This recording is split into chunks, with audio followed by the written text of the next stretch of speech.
Well, the virus has now killed more than 100 people in China, and new cases have been confirmed around the world. So you don't want to frighten the American public. France and South Korea have also got evacuation plans. But you need to prepare for and assume. Strongly warning Americans to avoid all non-essential travel to China. That this is going to be a real serious problem. France, Australia, Canada, the US, Singapore, Cambodia, Vietnam, the list goes on. Health officials are investigating more than 100 possible cases in the U.S. Germany, a man has contracted the virus. The epidemic is a demon, and we cannot let this demon hide. Japan, where a bus driver contracted the virus. Coronavirus has killed more than 100 people there and infected more than 4,500. We have to prepare for the worst, always, because if you don't and the worst happens.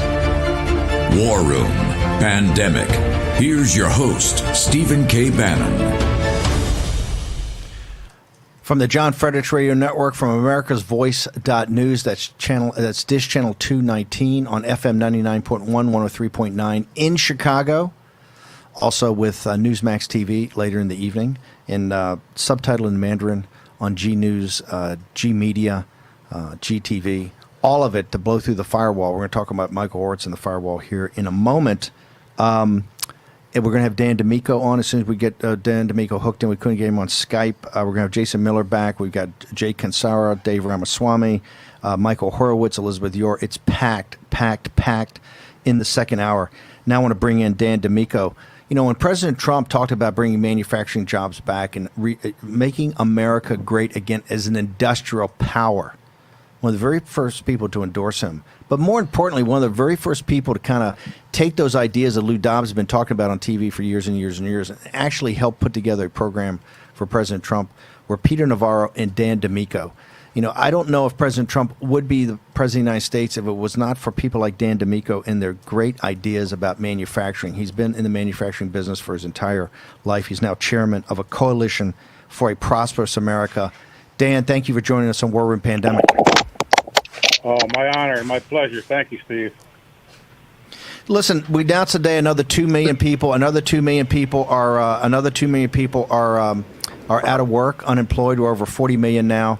You've been at the forefront of saying that you got to have a manufacturing base. Walk us through what the coalition is, and specifically these articles you've been writing about how to return the manufacturing supply chain to the United States. Well, the Coalition for a Prosperous America is an organization that was founded a little over 10 years ago, about 13 years ago. I was one of the co-founders. Michael Stumo is our CEO. We touch over 4 million households. We are a organization put together specifically to be bipartisan in nature and focus on bringing American manufacturing back to the United States and rebuilding our middle class and rebuilding the economic strength that we've lost over the last 30 years due to unfair trade practices, mercantilism, especially as practiced by China. So Dan, we've got 40 million people unemployed. This is a bipartisan issue. We had Chris Buzzkirk on yesterday from American Greatness Magazine, who said 90% of Republicans, 80% of independents, and 64% of Democrats support the idea of bringing manufacturing jobs back here to the United States. Why does it seem like, and President Trump is at the forefront of this, of trying to make this happen, but why does it seem like nothing happens on a massive scale? We're not seeing in a massive scale jobs coming back here to the United States, particularly now that we see in this pandemic how the Chinese Communist Party rolls, and we see what they're doing in Hong Kong. They can't live up to any contract they've ever had. What is the holdup? You're a bipartisan organization. This is a bipartisan issue.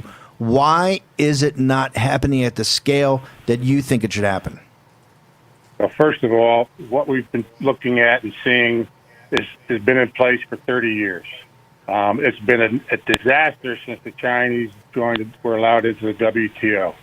And so whatever we do is going to take time to reverse. And up until now, up until 2017, when the president took office, we never had any leadership in the administrations, not since Ronald Reagan, that would focus on the criticality of manufacturing. All we heard for 30 years was, we don't need manufacturing, we could be a service economy.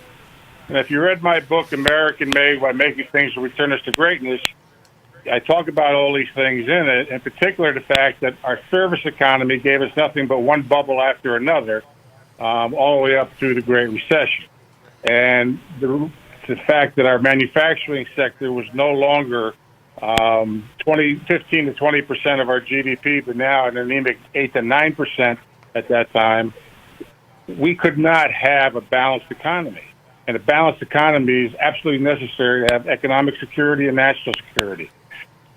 Trump was the first leader to say, hey, we're going to listen to all the other guys in this thing that have been screaming for 20 years. There's something wrong here. All right, we need to bring back manufacturing, not lose more. And he's been fighting an uphill battle because of the deep state. He's been fighting an uphill battle because of the multinational corporations who have so much now vested in China and offshore that the losses that they see in their brains would be so great that they do everything they can to fight the president, whether it's the Chamber of Commerce, NAM, or the Business Roundtable.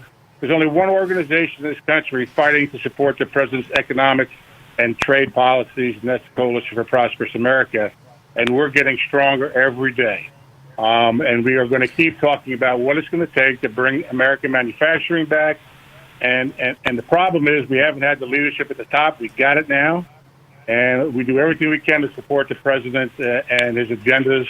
And we've been an active part of helping the administration through a number of different avenues. I am also a member of the advisory committee to the USTR. As you know, Steve, during the campaign, I was a trade advisor to the president, working with Curtis Ellis and Peter Navarro and Wilbur Ross. And then I took on the role of being the lead of the USTR transition team to help develop the policies that would be used to get our trade agenda to be working for America instead of against us. But we have got too many forces still working against. Now, here's the good news. Here's the really good news, all right? China has gotten so damn arrogant. She has gotten so arrogant with this 2025, 2040. I call them the bullies of Beijing, okay? And what they're done now is they've unleashed this virus on the world, and now even those who have been fighting us can't get away with fighting us anymore because it's so obvious the evil intent of the Chinese Communist Party. Not necessarily the Chinese people, but certainly the 20, 30 million members of the Chinese Communist Party and their leadership. And they have made a huge mistake because now they've awoken not just this sleeping dragon, but the entire world to what they are willing to do to gain domination. And if you remember, in Xi's first speech on China 2025, he is the one that came out and said, we will dominate the world. I was looking for a shoe that he banged on the podium a la Khrushchev, okay? We're going to dominate the world in all these industries in the future. We're not going to be a player, as we promised when we joined the WTO. We're going to continue to game the system. And the fact that we let them get away with it without correcting it for so long has enabled them to be arrogant in the way that they approach the world and the world community. And this is over. Enough is enough. President Trump has said it. They have put themselves in a position now where they have lost whatever high ground they may have gained, and I personally don't believe they ever had any high ground over the last 25 years. They have lost that. Xi has done tremendous damage to the CCP and the Chinese economy and the world. And now the decoupling is going to happen. Okay, let me ask you. You just saw where they tore up they tore up the deal with Hong Kong that everybody trusts them for 50 years to have one country, two systems, to let democracy be in Hong Kong. They showed they're not trustworthy. They entered into this trade deal. They walked away from the Lighthizer-Trump deal, which would have fully integrated them. They started decoupling technology back in 2019. They walked away from the big trade deal. They had this interim trade deal so you get agricultural product. They have not lived up to one aspect of the trade deal they signed on January 15th, knowing at the time that they had human-to-human transmission and community spread on a SARS-like virus in central China. They swept up the PPE. They allowed innocent Chinese people to travel throughout the world. Right now, with 40 million Americans unemployed, with the University of Chicago, Dan D'Amico, saying that approximately half of those, are never getting their old jobs back. What are the one or two things or three things, if you got them, that you tell President Trump he has to do today to bring manufacturing back? Now that the wind's to his back, he's been proven right. The Chinese Communist Party is clearly evil. The people that they visit that evil on the most are their own people in China. What would you tell Trump? Here's what you need to do, and here's what you need to do today.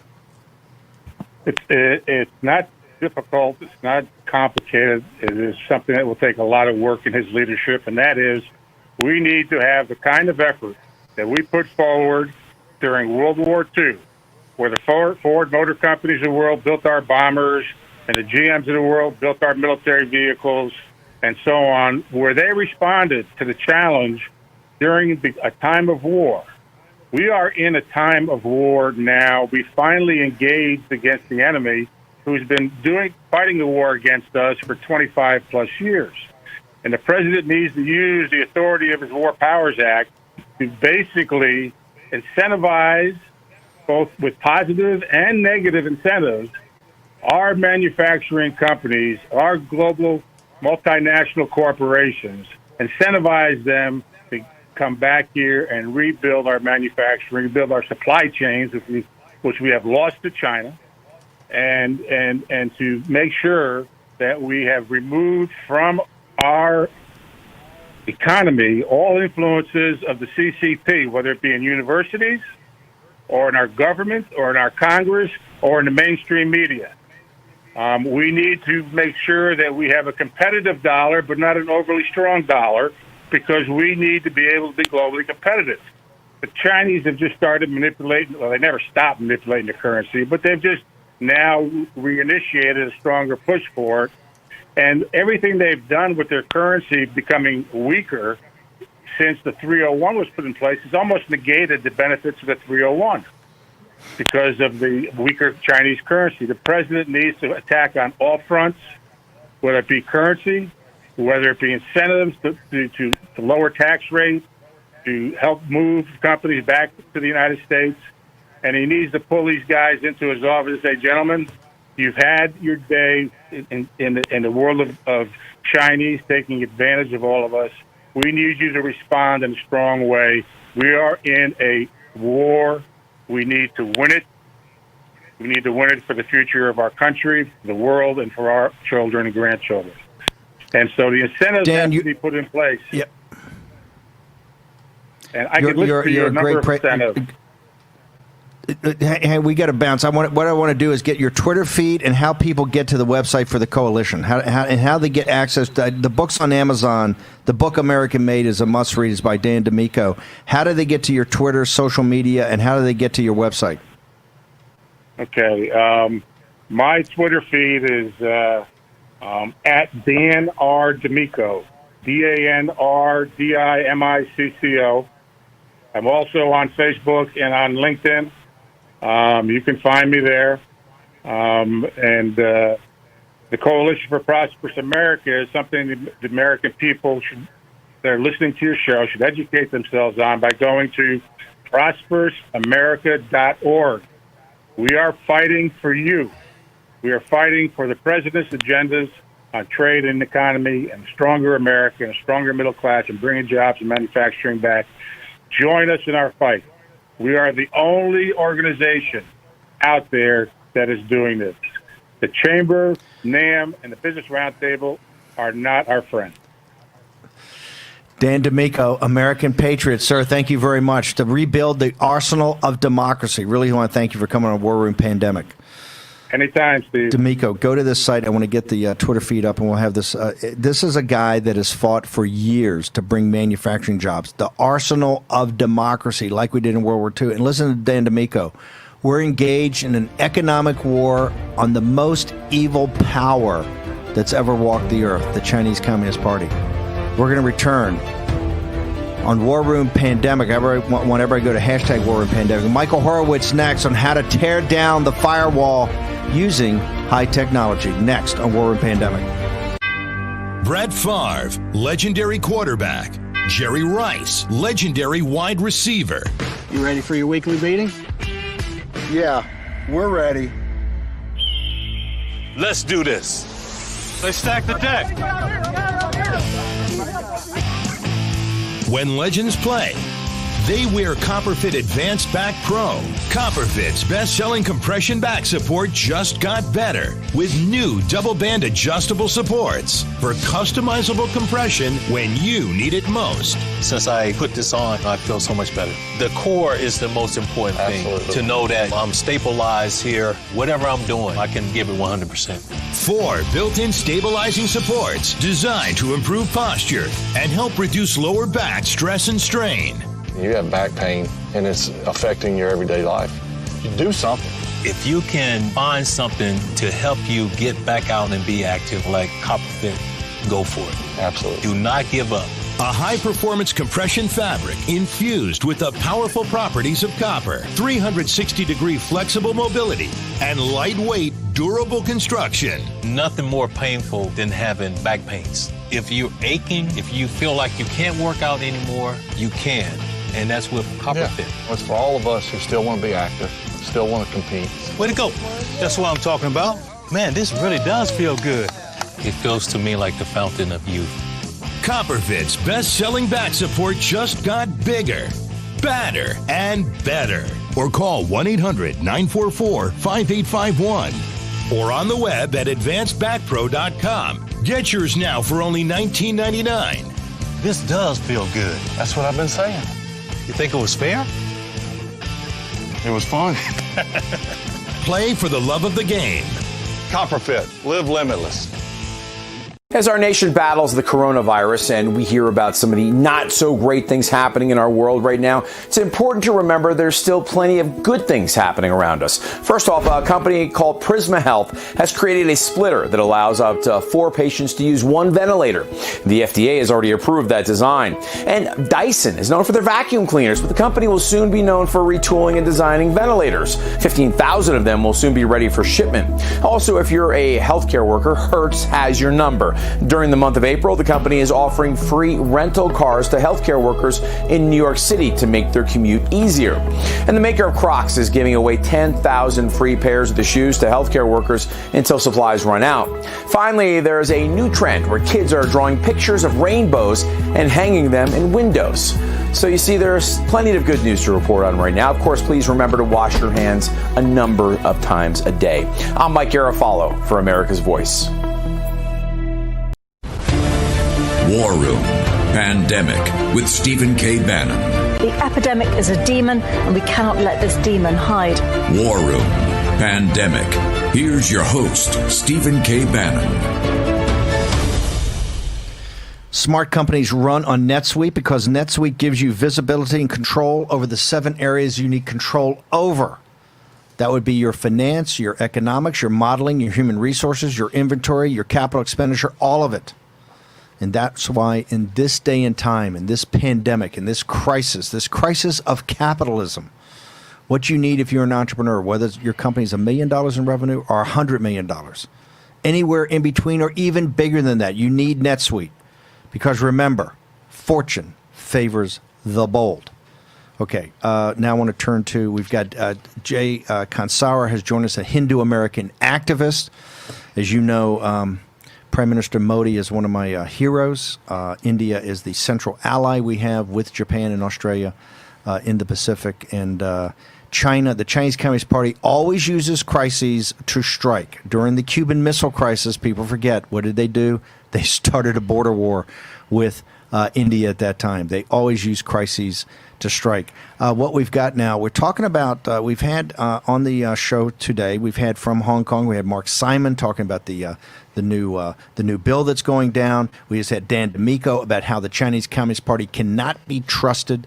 that for over a generation, the elites in this country trusted them, and what did they do? They ripped the manufacturing base out of this country, and you've seen the mask has been ripped off them of what they're doing in Hong Kong, and Taiwan is next, and the South China Sea after that, and South Korea and Japan.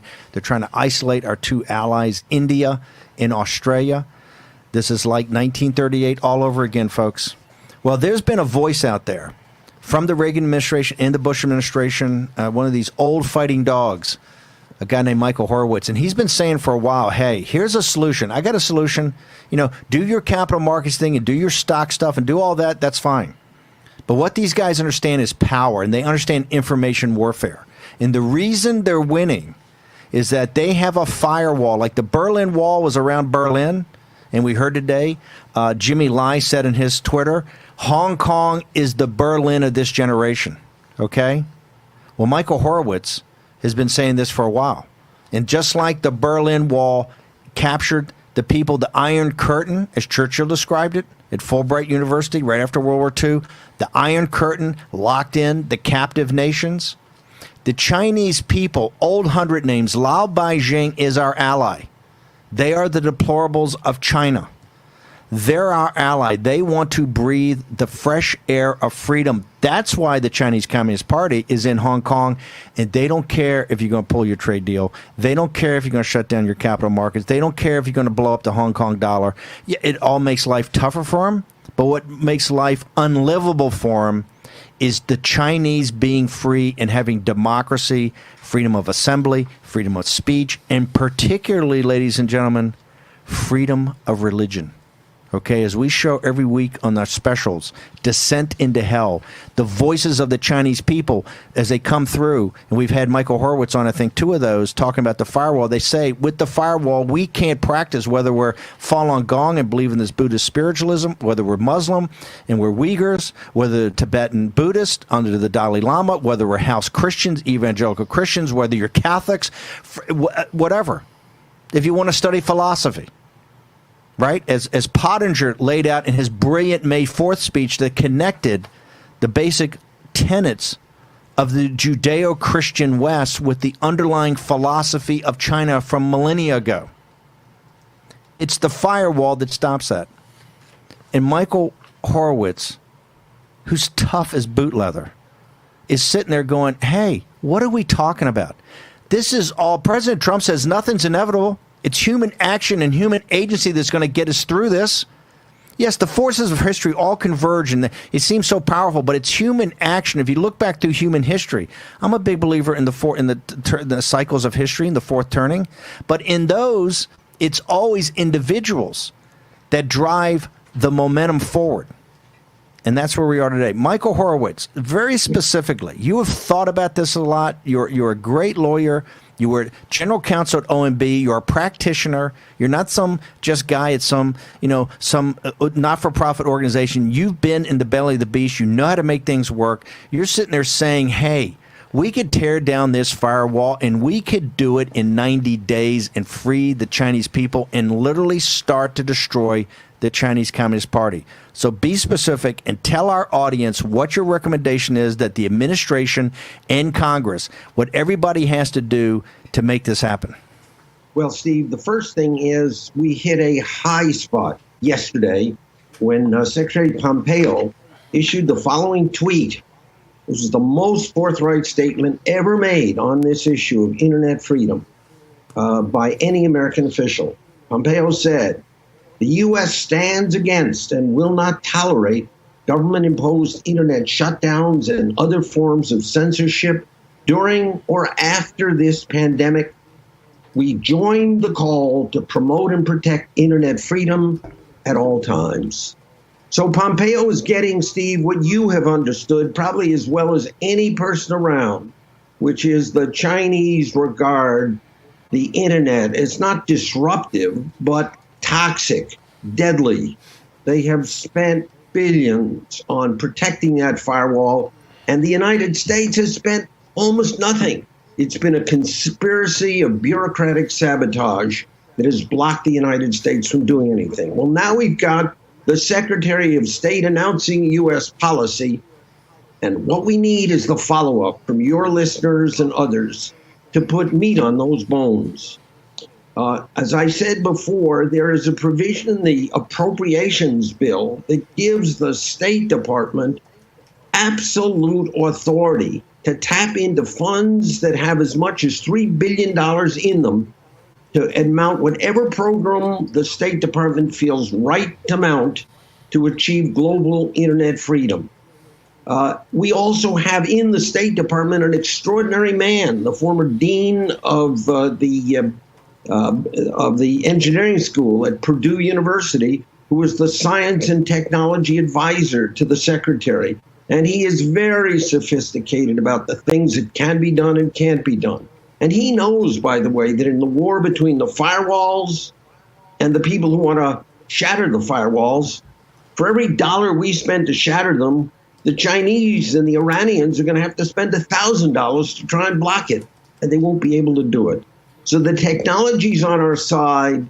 The will is finally there, and we now have to get the State Department to launch a project under a statute that gives them effectively unlimited spending authority to mount this project to tear down the firewalls. Let me get one other thing. You talked about freedom of religion and why the Chinese are so terrorized and the Iranians by a free internet.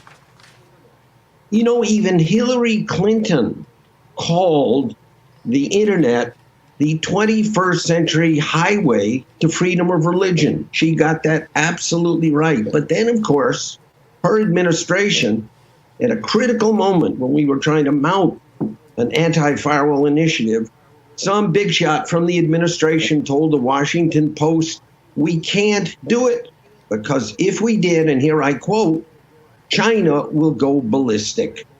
So fear of and appeasement of China during the Obama administration blocked any serious U.S. effort to challenge those firewalls. And we're ready to roll now.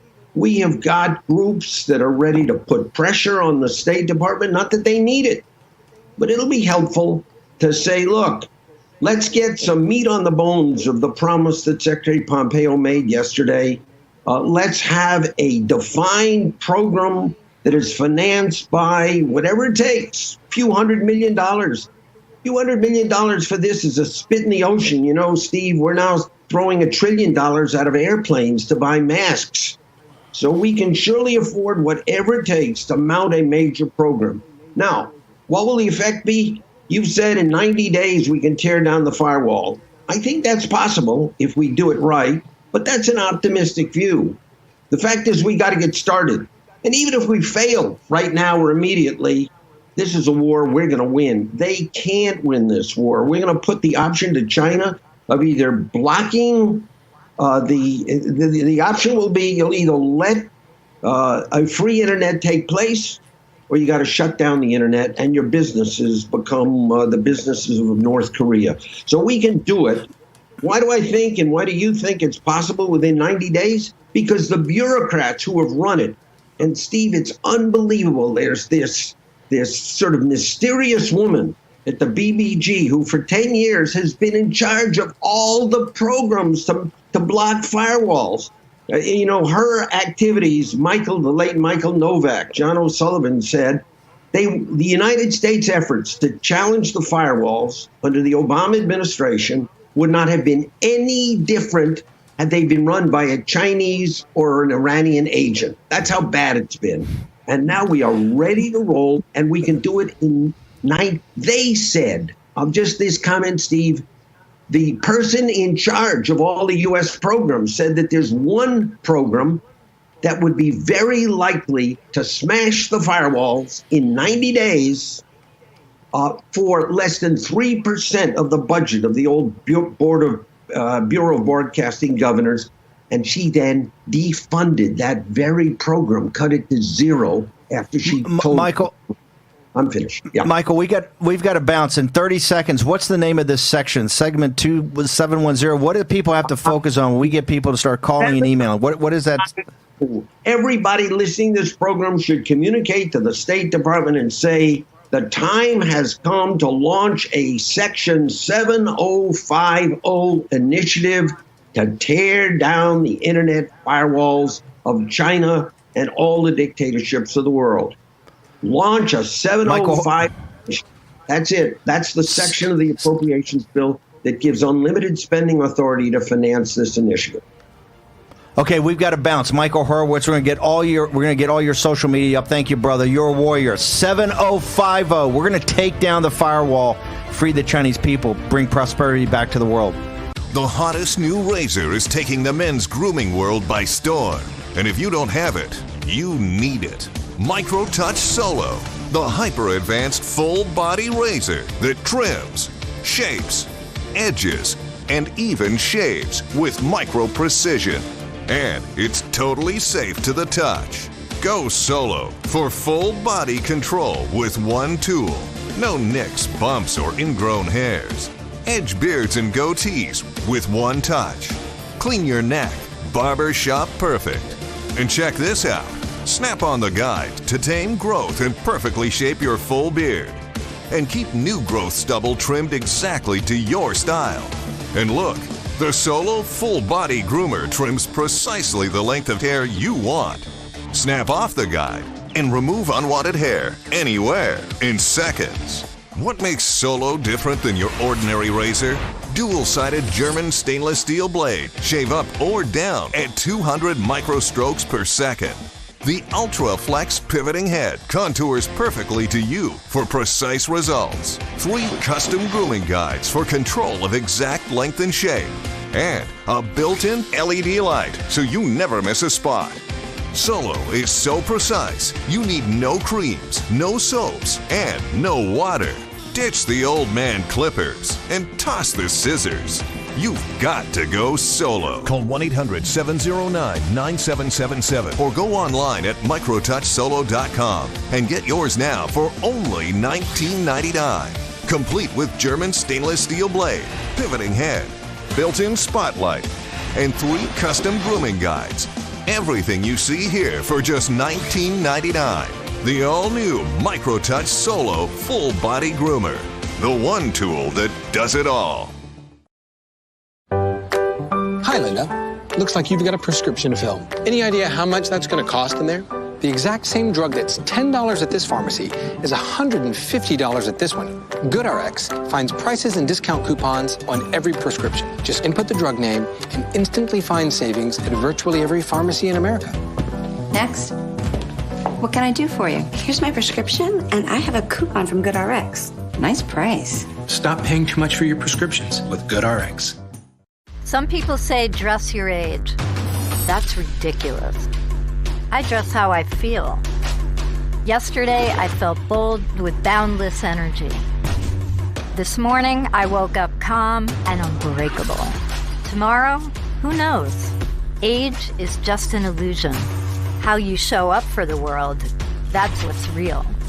What's your idea? I put it out there with the GoDaddy website. Make the world you want. War Room Pandemic with Stephen K. Bannon. The epidemic is a demon, and we cannot let this demon hide. War Room Pandemic. Here's your host, Stephen K. Bannon.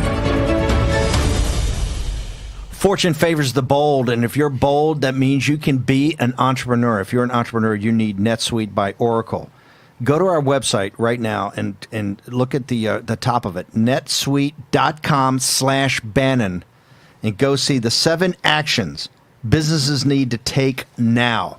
That's NetSuite by Oracle. Fortune favors the bold. Okay, we got breaking news. Jack Maxey, what is happening with the CCP and the students in the United States? The New York Times is reporting that the United States is going to move to expel Chinese graduate students with connections to the PLA or any of the service academies. Now, they're saying this may affect only 3,000 out of the 350,000 mainland Chinese students, but they're also pointing out in the article very clearly that American academia will push back against this. And why? Because the Chinese students pay full freight. We did a little thumbnail sketch on this. 350,000 Chinese students paying $40,000 a year in cash. That's a $14 billion bottom line profit for American universities. Well, not profit. That's revenues. That's cash in. That's cash in. But here's the point. This is not about the Chinese people, and we're not trying to single out Chinese students. We certainly want Chinese students to have full access like everybody. However, here's the problem. And they got to start with the PLA associated. Remember, and I think it's that regulation we talked about the other day. There are many intelligence assets that are among those students. That's all got to be weeded out. The game playing with the CCP is just not acceptable anymore. This is an issue we're going to get into because remember, the biggest victim of the Chinese Communist Party are the Chinese people. Now we got more breaking news, Mr. Raheem Kassam. So there's a version of the White House draft executive order that's been floating around online. We've got ourselves a copy of it. I will just say that this is a draft version of the executive order, but I am led to understand that drafts which have been released in the very same way have been correct in recent months. The executive order starts, as you would imagine, just sort of setting out the framework of what's happening here with this issue, but specifically I wanted to make mention of a section that mentioned big tech firms and their relationships with China, as we were mentioning just on the show earlier on today. Quote, at the same time, social media platforms are invoking inconsistent, irrational, and groundless justifications to censor or otherwise punish American speech here at home. Several online platforms are profiting from and promoting the aggression and disinformation spread by foreign governments like China. Wow. Google, for example, created a search engine for the Chinese Communist Party, which blacklisted searches for human rights, hid data unfavorable to the Chinese Communist Party, and tracked users determined appropriate for surveillance. Google has also established research partnerships in China that provide direct benefits to the Chinese military. For their part, Facebook and Twitter have accepted advertisements paid for by the Chinese government that spread false information about China's mass imprisonment of religious minorities. Twitter has also amplified China's propaganda abroad, including by allowing Chinese government officials to use its platform to undermine pro-democracy protests in Hong Kong. We're just going through the rest of this executive order right now. The other substantial part appears to be... That is in your grill. Finally, somebody came out and said this, right? Peter Thiel said this a year ago. He thought a year ago, I think it was 2 years ago, he said he thought Google was guilty of treason. I mean, he was all over the Eric Schmidt and the guys at Google. This is pretty brutal. The President of the United States, and this is a tough EO. Yeah, and I am, I'm just making sure that we reiterate this is a draft. The language could change by the time it's officially released, but the other major point in this is the Section 230 immunity that we talked about earlier in the show, and Matt Gaetz brought up yesterday as well on War Room Pandemic. The key part of it is this.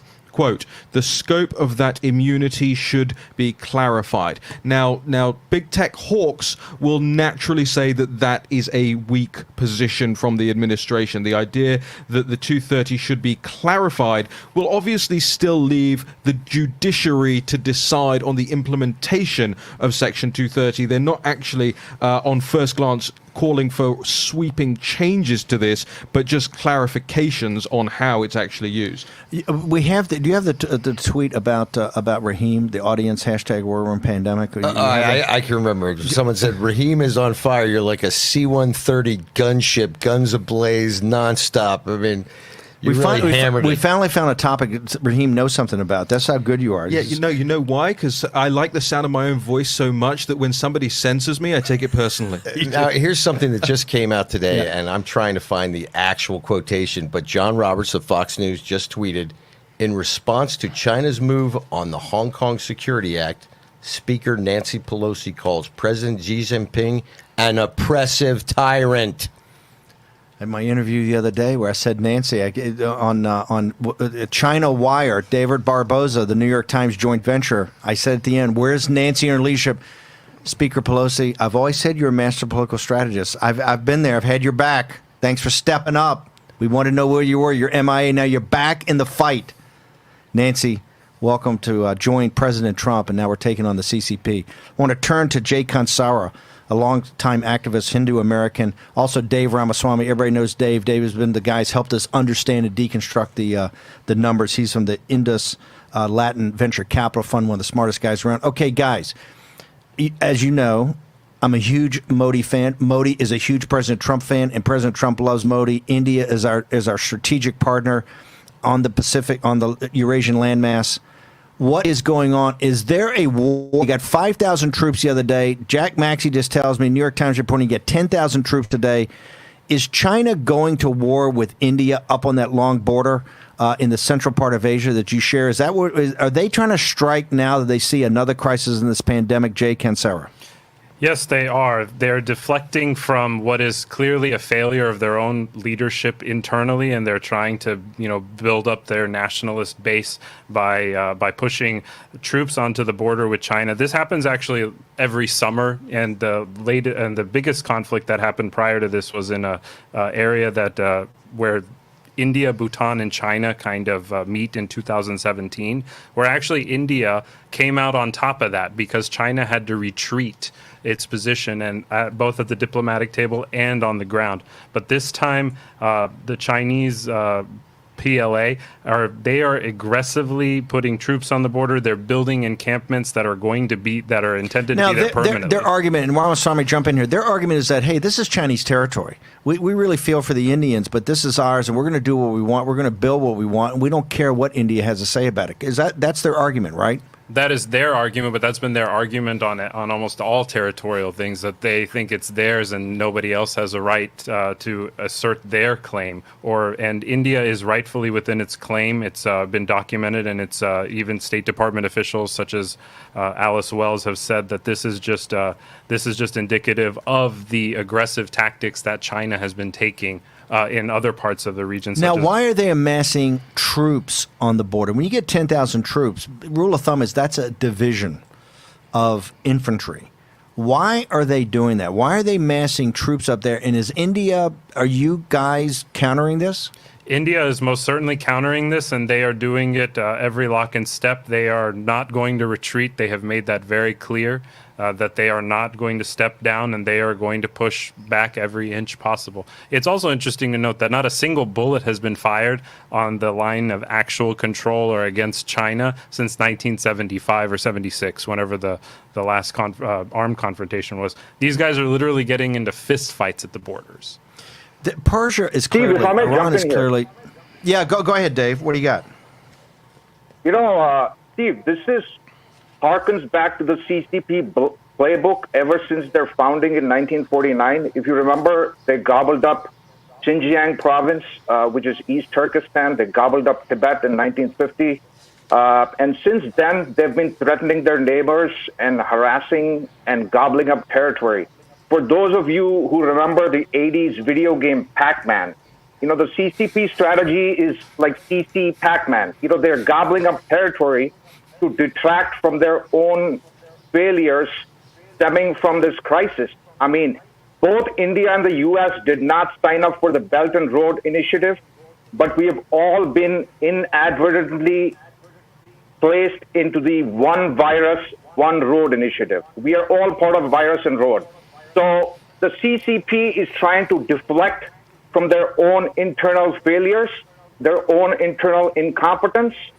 And at the time of crisis, when most international organizations have advised national governments to rein their troops in and focus on the health and well-being of their people, the CCP contravening international law is encroaching upon Indian territory, encroaching upon the sovereignty of Hong Kong, threatening Taiwan, and blowing up Vietnamese boats. So this is all part of the CCP totalitarian playbook. Let me ask you, and we've got a couple of minutes here. And by the way, we're going to keep you guys over into the next segment. We're going to get to Liz Yor tomorrow. She's got some fantastic reporting for us, but I want to give her plenty of time to go through what she's reporting on the CCP and religion in mainland China. It's very important. The audience got to hear, but we got to give her more time. Is Pakistan now, we know that Iran is their partner, and we understand that there's been disagreements and conflict with Pakistan since the British, worked with Gandhi and Nehru to have freedom, and you divided it. Pakistan was part of India as Bangladesh was. It was very controversial. The Muslims of Pakistan wanted their own country, and ever since that time, there's been issues. Is Pakistan now, Jay, I'll start with you and then David, is Pakistan now an ally of the CCP? Oh, absolutely. And they most certainly have been for the last 2 decades at least. And they are one of the biggest recipients of One Belt, One Road initiative funding. And they're actually trying to build a land route all the way through Pakistan and encroaching upon Indian territory, actually, and all the way to the Gwadar port in the Gulf of Oman. And this would give the CCP a direct access to a warm water port in the Indian Ocean. Absolutely, and it gives them access to the Middle East. It gives them access to ship goods through to Central Asia and so on and so forth. And also, Pakistan encroaches upon India's sovereignty from the west, and China does it from the east. So it's like 3 nuclear powers, or 2 rogue nuclear powers encroaching upon India. And India is the only responsible actor in that region. We've got about a minute, Dave. I want to turn to you. Next segment, we'll talk about the pandemic and Modi and the economy, because there's some bad news, I think, coming out of India, our great ally. Dave Ramaswamy, what Jay Kansara just teed up, Pakistan, China, up there in that region, that it's always been edgy. How does this not end in tears? How does this not become a new hotbed of conflict, armed conflict? How do we avoid that? Steve, going forward, there's going to be an alliance of liberty pitted against an axis of tyranny. The CCP, along with its allies, Iran and Pakistan, are on the axis of tyranny. India stands with America and other liberal democracies like Japan, Australia, the UK, in the alliance of liberty. The way the battle lines are drawn, and it's a kind of a replay of World War II, and I call this World War V, World War virus, and we need the alliance of liberty to team up and combat the axis of tyranny, and we will prevail. And this also has implications for America and Afghanistan, as well, as Pakistan has been a clear rogue state destabilizing Afghanistan. It drove me nuts. The amount of money we've poured into Pakistan is ridiculous. Okay, we're going to take a short commercial break. We're going to return with Jay Kansara. We're going to return with Dave Ramaswamy. We're talking about the CCP, Pakistan, India, the new hot zone. We got Raheem Kassam. # War Room Pandemic. And we want to make sure that you remember that Steve Bannon and Jack Maxey are part of this, too. It's not the Raheem Kassam show today. The Hercules gunship, the C-130. War Room India today. War Room India today. I like that. Okay, we're going to turn about the virus in India and also the economy and Modi. All next, War Room Pandemic. Everyone loves the benefits of compression socks, but they're just so hard to get on. Until now. Introducing the all-new Copperfit Energy Socks, redesigned for the first ever easy on, easy off fit to help reduce swelling, relieve tired, achy muscles, and provide energizing support. A new blend of stretch fabric for the most comfortable, easy on, easy off compression fit. Being a SWAT commander, we train to win. The Copperfit Energy Socks, they didn't feel like other compression socks. It totally exceeded my expectations. Our most powerful copper-infused fabric, woven into our easy-on, easy-off compression sock to help reduce swelling discomfort from prolonged sitting or standing. I'm 38 and a half weeks pregnant. Copperfit Energy Socks worked beautifully. Extra support around the arch and ankles for increased support and relief of muscle aches and pains. I'm so excited about these socks. I'm so much more energized to go do things after a day of work. They just slip right on, yet they still have that same compression that you want. A soft cushion footbed for all-day comfort. I'm on my feet at least 9 to 10 hours a day. These were fantastic. A lot of compression socks are a little too thin, especially for what I do. With Copperfit, I could wear these every day. Feel more energized. Feel more active. Just feel better. They just hug your leg. It relieves all the pressure that you have. I have so much energy, I can go, hey, you want to dance? The first ever easy on, easy off compression sock. The most comfortable compression sock you will ever wear. Get your Copperfit Energy Socks now online at GetEnergySocks.com for only $19.99 or call 1-800-978-1224. Order right now and we'll include a second pair of compression socks free. I've never felt anything like it before. No more pain, no more swelling, no more achy, tired feet. I can never go back to regular compression socks again. Don't settle for ordinary. Ask for the original by name, Copperfit Energy Socks. From roof to foundation, the damage to your home can be devastating, from clogged gutters, leaking roofs, rotting wood and fascia, and flooded basements.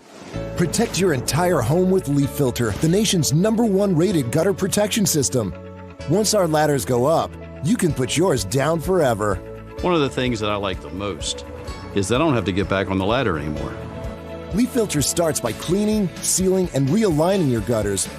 We then install our micro mesh screen over your existing gutters, which is guaranteed to filter out everything except for water.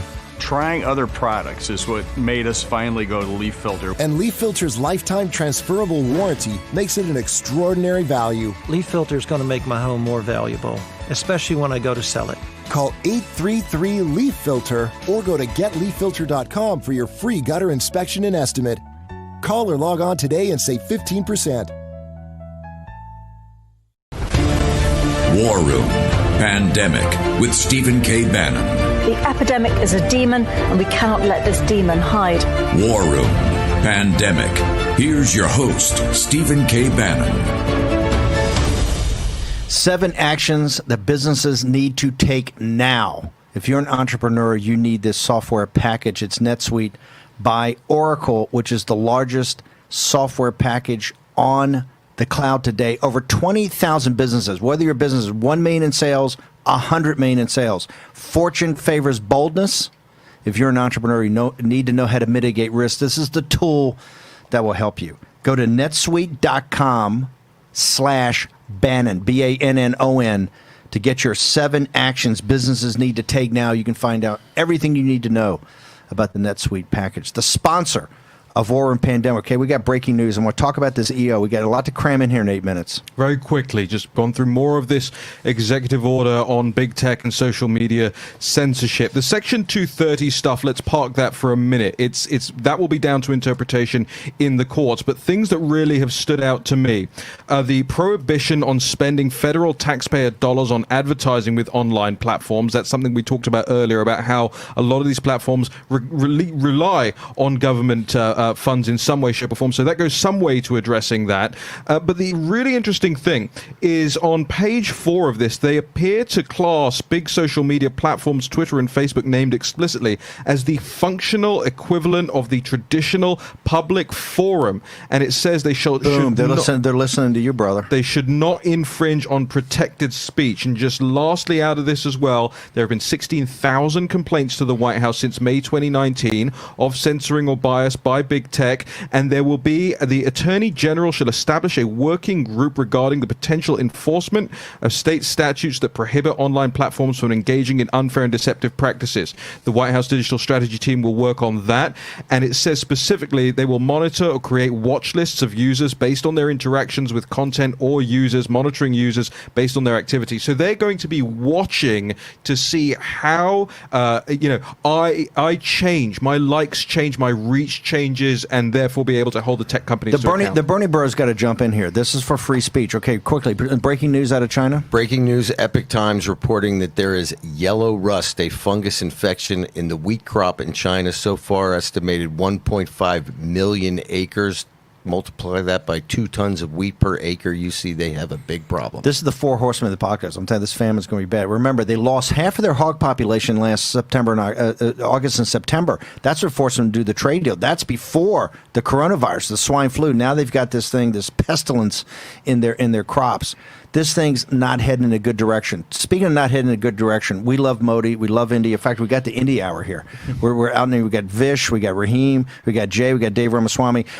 Jay Kansara, what is the reality of this virus? What happened on the pandemic in India? And I'm seeing horrific numbers like 25% unemployment, 10% drop in the economy. What is going on in India?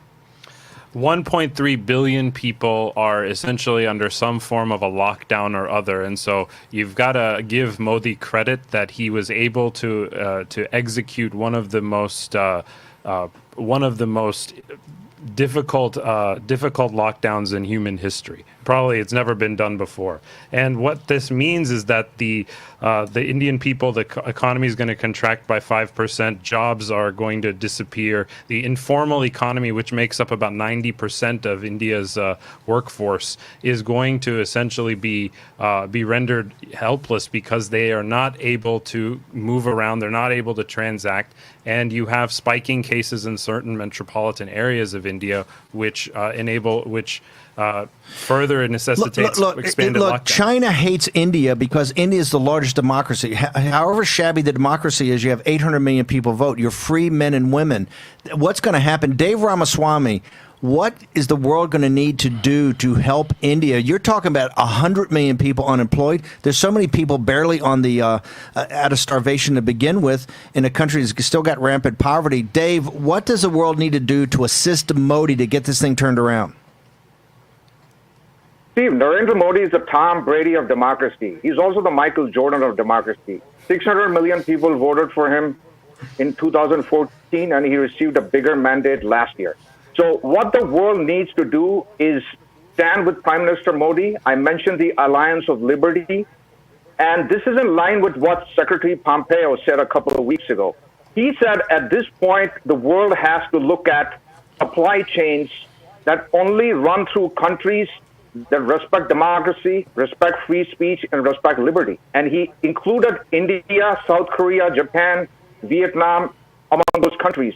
And you already see this happening. You know, many European companies, Japanese companies, South Korean companies are reconsidering their exclusive reliance on China and moving some of their supply chains to India, just as a risk hedge and also as a long-term strategy, because India is an open society.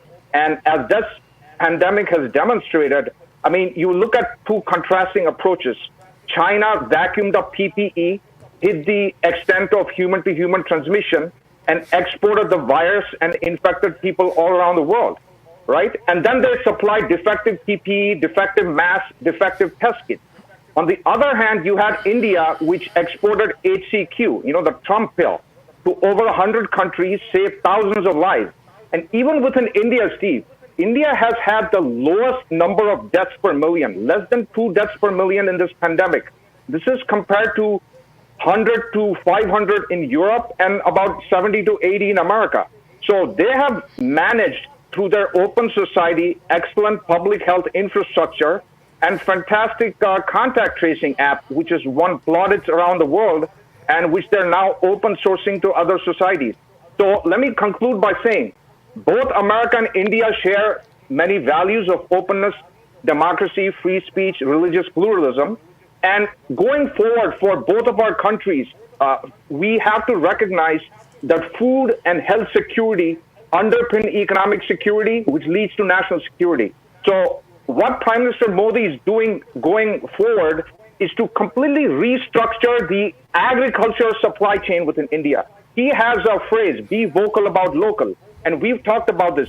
We need to focus on our local business, family-owned business, which is the beating heart and soul of America, and move away from corporatists who move jobs over, you know, for a few cents of profit. And we have to move from cheapness of product to safety of product.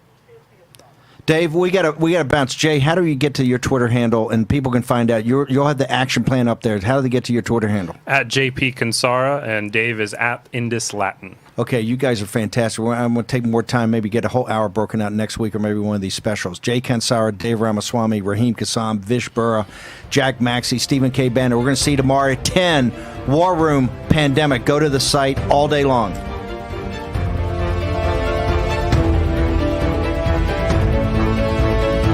Tired of struggling with regular mirrors that don't adjust so you can't get close enough? Need both hands but you don't have a stand? Can't move in the right direction to see your own reflection?